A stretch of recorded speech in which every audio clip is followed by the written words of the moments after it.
Oh god. Due to the content, context, consensus, and congregation of this topic, my views may not be valid, but I will not consent to being herded by the rotating shepherd of the hour. Safe to say, viewer discretion is advised, but the safe word for the video is, no. You don't need a safe word.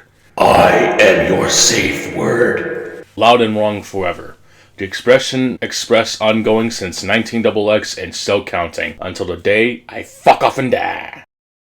After all the bullshit that Square has been dealing with, between Final Fantasy XV to Final Fantasy XVI, I don't think anyone should really give them the time of day. Even the two things that I've been looking forward to, Octopath Traveler 2 and the Dragon Quest III remake that's supposed to be in the style of Octopath Traveler. The PC version has de novo, which is retarded since it's a fucking single-player game, and it's also Square. And wasn't there some bullshit that they've been involved with as of late? Yeah, I'd rather not touch it with a 7.5-foot pole. And also Super Mario RPG is a thing. So here we go again, talking smack about Square on this wonderful channel of mine. Someone made a quote tweet about Polygon's article about how Final Fantasy XVI would be the best game ever if the story wasn't completely terrible. That's a load of fucking irony, I've ever heard of it, but I haven't bought Final Fantasy XV, and I probably shouldn't have because I barely touched it. I don't even know fucking why. Maybe because as a fucking tacked on demo, when last I checked, Final Fantasy was a purely single player experience. Besides the really shitty MMO that is now just barely acceptable because it got a fucking overhaul. Gee, doesn't that sound like every other fucking game ever made now? Looking at you, 13 Remaster. Ironic too, since Ubisoft originally made it. And it actually wasn't fucking terrible. The original one, anyway. This Final Fantasy XVI demo has easy mode items that basically lets people, if they don't want to deal with the bullshit of hard mode nonsense that Final Fantasy games are always known for, people can just use these items and just breeze through the game. Now, obviously, if you use these items to breeze through the game, it's going to become really easy, and you're not going to really get the challenge out of it. But last I checked, Final Fantasy IV, one of the best Final Fantasy games ever made, was so difficult in Japan that they had to re-release the game under Easy Type. Final Fantasy IV, no, not that one. There you go. This fucking Final Fantasy IV, the very same one that brought along the lines of You Spoony Bard and Lolly Ho, had to re-release the game in Japan because gamers found it too difficult.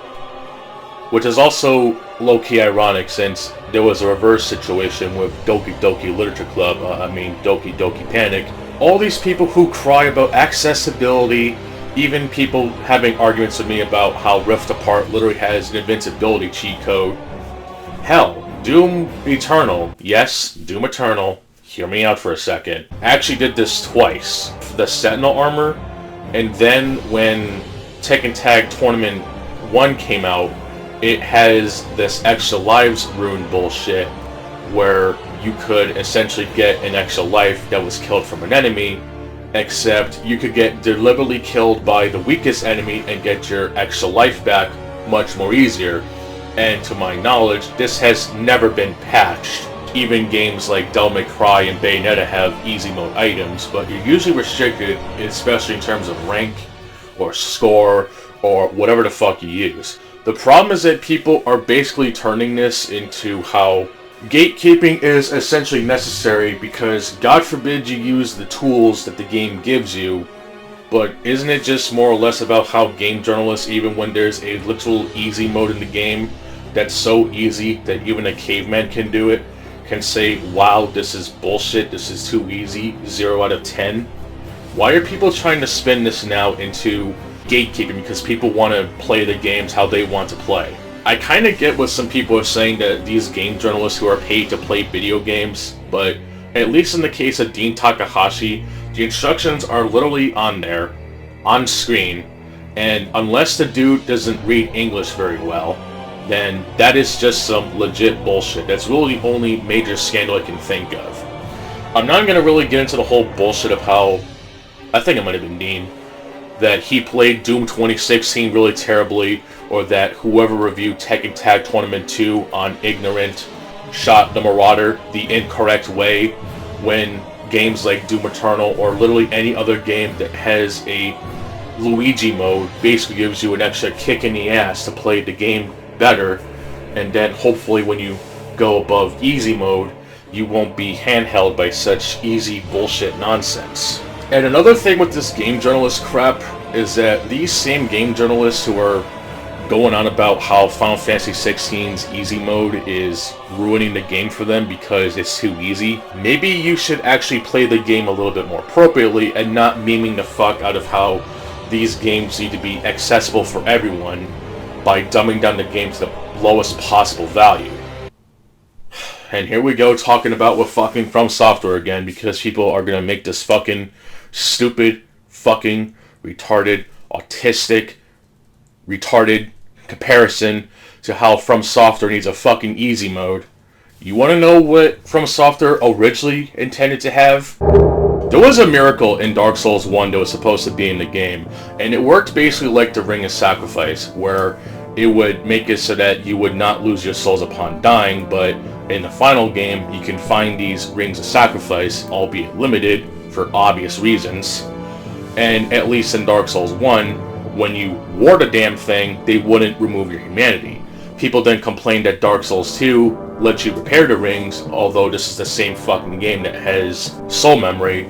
So spending souls to repair your rings is kind of counterintuitive, especially when dying in Dark Souls 2 artificially inflates the loss of souls even more.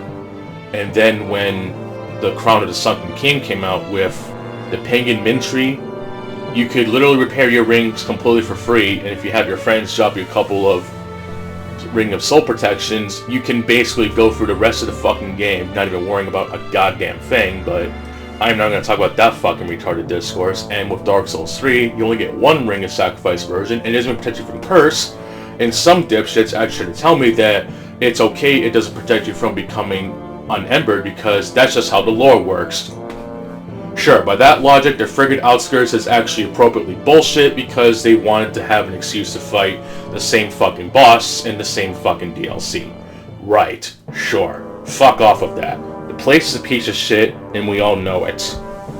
But, getting back to my point about this Ring of Sacrifice miracle, if this were in the game, people would legit complain that Dark Souls is basically catering to the Western people who don't want to play a difficult game, even though Legacy of Kain exists, and it's considered one of the greatest games of all time on the PlayStation and the Dreamcast and the PC, and yet that game can be seen just as difficult, but it's not ball-bustingly hard. And need I remind you that ever since Dark Souls 1, there have been mechanics in the game that have been slowly but surely becoming accessible, not necessarily to the point of being noticeable, but you ever notice how the upgrade tree from Demon Souls from Dark Souls 1 to Dark Souls 2 is a thing? And then Dark Souls 3 pretty much streamlines it even more by letting you buy pretty much damn near everything at the fucking not-Firelink Shrine. Even your precious Elden Ring, from what I've been told from people who actually play the game.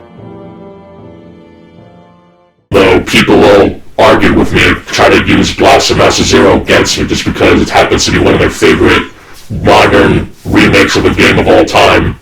Happy 35th birthday to the game, by the way. And people who watch a long play or a let's player who probably isn't that fucking good at the game knows more about the game than a person who just happens to not want to play fucking Elden Ring because I know about Dark Souls and know that it's just gonna be another fucking miserable experience. You have no grounds to do that shit, by the way, if you're gonna get me for not wanting to play Elden Ring.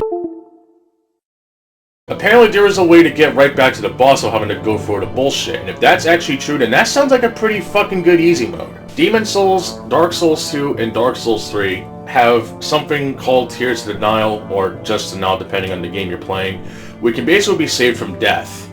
That doesn't sound like an easy mode bullshit to me. No, it doesn't, and even in Dark Souls 3 you can get it as early as the first boss. It's expensive, sure, but the investment is worth it. If that doesn't sound like easy mode bullshit, then I don't know what is.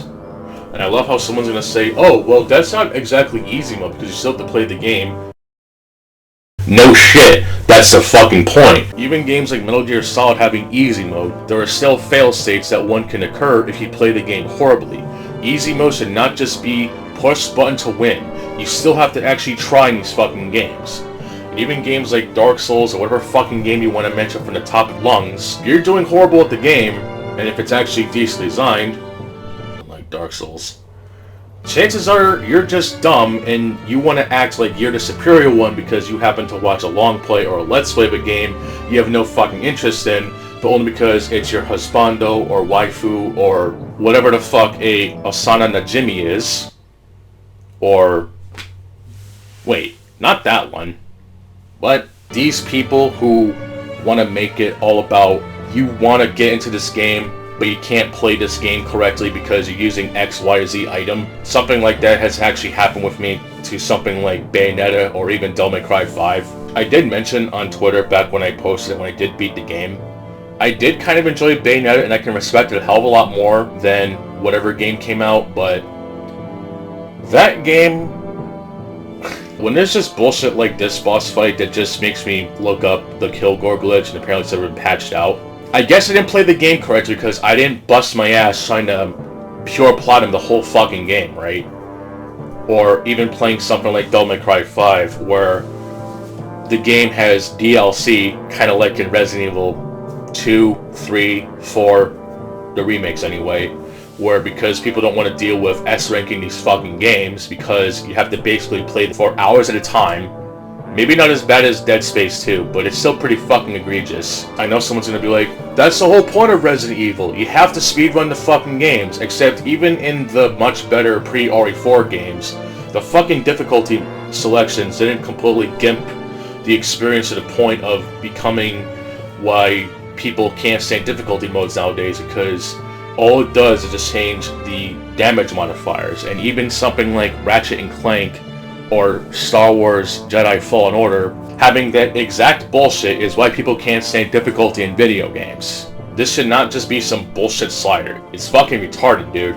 Make it like how Thief 2014 did, where you could have a custom difficulty option and you get more rewards the harder you make the game for yourself. The Last of Us 2 did something like that, but we're not going to count that because it's just not really a video game. They're essentially slightly more beefed up versions of The Walking Dead with actual gameplay, but not actual gameplay at the same time.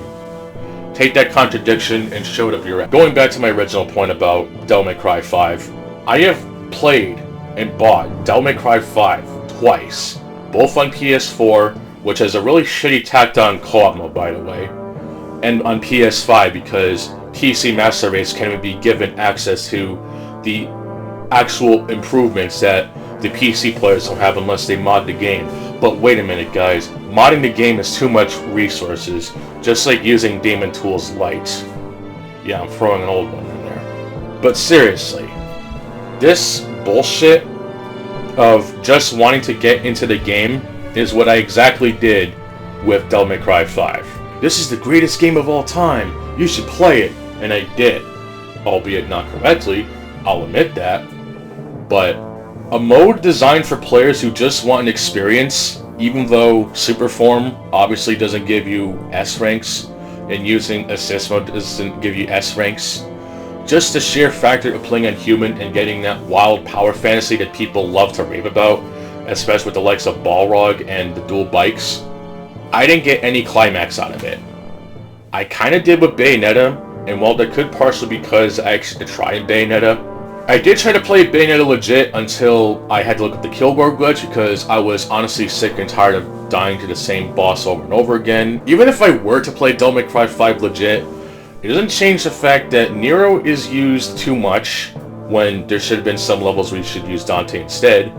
V is just the worst fucking character for a game like this, and despite Dante being actually the best part of the game, it kind of reminds me of the Sonic Adventure 2 discourse where people say that Sonic and Shadow's gameplay is excellent, Tails and Dr. Robotnik's gameplay is divisive, and Rouge and Knuckles' gameplay is just bad. But if only 1/3 of the fucking game is good, then I'm going to have to say that Devil May Cry 5, even if I were to learn the game, is pretty much on par with how people view Sonic Adventure 2 as of late. Sure, I could learn the game like everyone else. Sure, I could go through the game on different difficulties to unlock the custom style for Dante, which is pretty much 2 whole fucking playthroughs and the fucking achievements don't even stack. which is insanely retarded. I'm not going to give a objective review of the game and base it entirely on that. I would actually play the game correctly. I played it in this way because I just wanted to get the experience out of it. And I didn't get shit. Now, do I think the whole game is a piece of shit? No.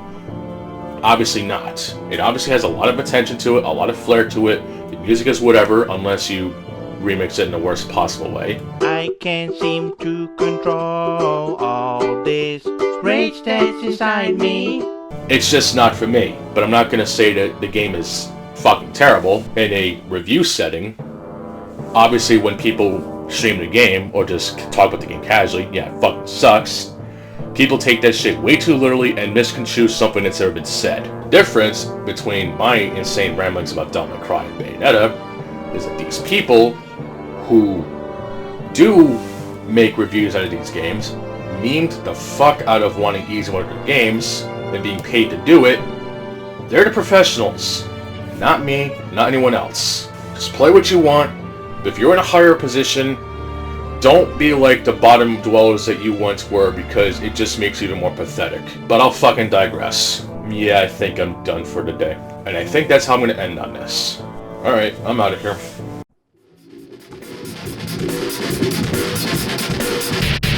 Hold it fast, they've been dancing on this. Branded by fire on the abyss. Red hot temper, I just can't resist all this vengeance inside me. All these thoughts running through my head.